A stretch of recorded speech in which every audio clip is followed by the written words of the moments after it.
व्यक्ति के कर्म ही तय करते हैं उसके जीवन की दिशा। जानिए क्या कहते हैं कर्म के सिद्धांत और नियम। जीवन में हर व्यक्ति कुछ न कुछ कर्म करता है।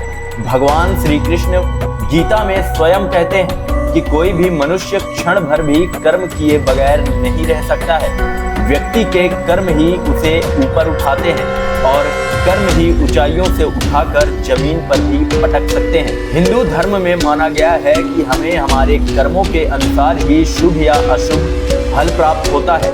मनुष्य जैसा कर्म करता है वैसा ही फल भोगना पड़ता है। इन फलों का निर्धारण समय खुद करता है, इसलिए व्यक्ति को सोच समझकर ही अपने कर्म करने चाहिए। आइए जानते हैं क्या कहते हैं कर्म के नियम।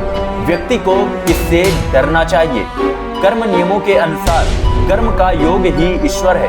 व्यक्ति को ईश्वर से नहीं बल्कि अपने बुरे कर्मों से डरना चाहिए, क्योंकि ईश्वर आपको माफ कर सकता है लेकिन आपके बुरे कर्म आपको कभी माफ नहीं कर सकते हैं। हम अच्छे कर्मों के सहारे स्वर्ग में जा सकते हैं, वहीं बुरे कर्मों के द्वारा व्यक्ति को नरक की यातनाएं भी झेलनी पड़ सकती हैं। कर्मों से दोस्ती करने के लाभ। जिस व्यक्ति की सोच जैसी होती है उसके कर्म वैसे ही होते हैं।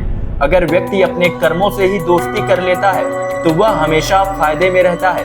कर्म नियमों के अनुसार व्यक्ति को हमेशा कर्म करते रहना चाहिए। ऐसा करने से जिंदगी आपको खूबसूरत मौके देती रहेगी। जो नियमों में बंध कर जीवन यापन करता है वह लक्ष्य की प्राप्ति भी कर सकता है। कर्म को यदि हम पूजा बना लें तो बंधनों से मुक्ति भी संभव है।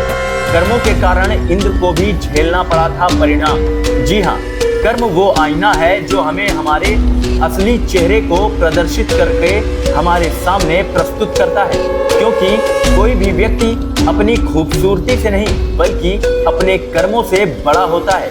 व्यक्ति को हमेशा ऐसे कर्म करने चाहिए जिससे वह किसी भी काम में आ सके और किसी भी काम को करके स्वयं को बेहतर बना सके। कर्मों की ताकत इतनी है कि इसी के चलते स्वर्ग का सुख ऐश्वर्य भोगने के पश्चात इंद्र को भी अच्छे कर्मों के अभाव में दोबारा योनियों में भटकना पड़ा था। ऐसी ही रोचक जानकारियां प्राप्त करने के लिए आप हमारे चैनल को सब्सक्राइब जरूर करिएगा।